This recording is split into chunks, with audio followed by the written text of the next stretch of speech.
Hello everybody, 10th class physics, chapter number 10, numerical number 10.8. Water waves in a shallow dish are 6 centimeter long. At one point, the water moves up and down at a rate of 4.8 oscillations per second. What is the speed of water waves? What is the period of water wave? तो ये numerical water wave से related है। एक dish के अंदर, वो कम गहरी dish है, ठीक है, डीप ने कम डीप है, शैलो डिश है, ठीक है, उसमें वाटर मौजूद है ऐसे, ठीक है। तो उसको हम किसी तरह से वाइब्रेट कराते हैं तो उसके ऊपर वेव बन जाती है, वाटर वेव। जो वाटर वेव बनती है, ठीक है, उस वाटर वेव की जो लेंथ है, वो लेंथ दरअसल वाटर वेव की, सपोज यहाँ पे वाटर वेव बन गई तो यहाँ से यहाँ तक उसकी वेवलेंथ है, तो वो वेवलेंथ वो दे रहा है किताब वाला 6 सेंटीमीटर। 6 सेंटीमीटर लंबी वाटर वेव बन रही है, ठीक है, उसकी वेवलेंथ 6 सेंटीमीटर है।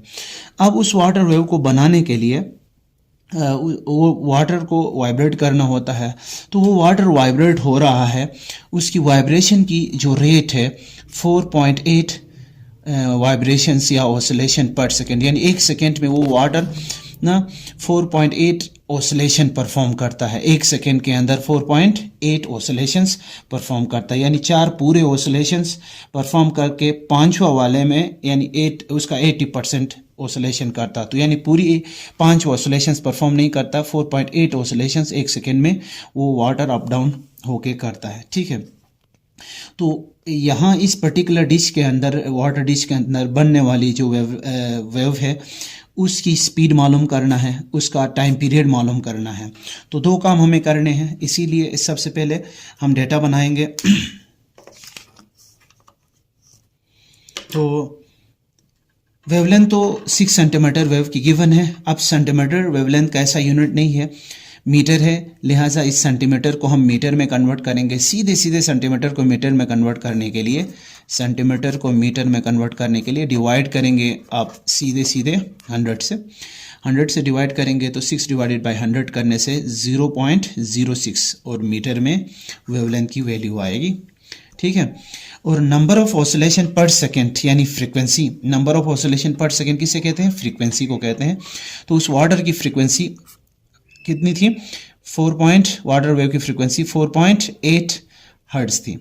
तो मालूम क्या करना था? वाटर वेव की स्पीड मालूम करना था, यानी v, और वाटर वेव का पीरियड मतलब टाइम पीरियड मालूम करना था, ठीक है।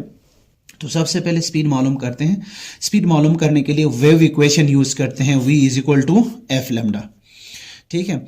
तो v एज इट इज आएगा, equal to as it is value put करते हैं। फ्रीक्वेंसी की वैल्यू हमें पता है 4.8, ठीक है, मल्टीप्लाई बाय लैम्डा की वैल्यू हमने निकाला है 0.06। यहाँ पे दोनों को मल्टीप्लाई करेंगे तो ये आंसर आएगा, ठीक है, 4.8 मल्टीप्लाई बाय 0.06, ठीक है। स्पीड का ऐसा यूनिट मीटर पर सेकेंड है।